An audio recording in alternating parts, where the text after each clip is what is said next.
Hello everyone. In this video, I will show you how to set up an AT&T prepaid phone.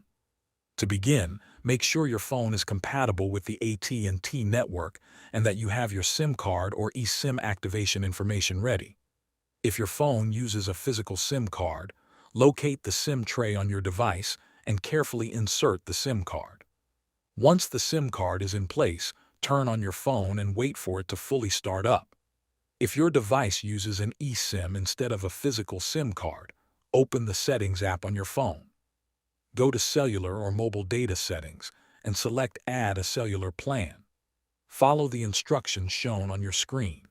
If AT&T provided a QR code, scan it when prompted and continue through the setup process until the eSIM has been added to your device. Next, connect your phone to a Wi-Fi network. Having a stable internet connection will help make the activation process smoother. Once connected, open a web browser and go to the AT&T activation website. On the activation page, you will be asked to enter some information about your device and service.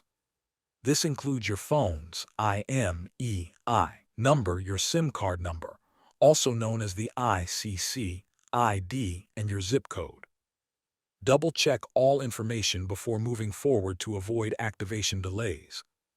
After entering your details, choose the AT&T prepaid plan that best fits your needs. Review the available options and select the one that works for you. Continue to the payment section and complete your first payment online. Keep in mind that your service will not activate until the initial payment has been successfully processed. Once the activation and checkout process are fully complete, restart your phone. This allows your device to connect to the AT&T network and apply the new service settings.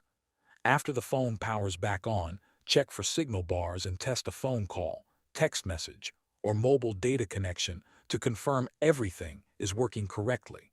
Thanks for watching.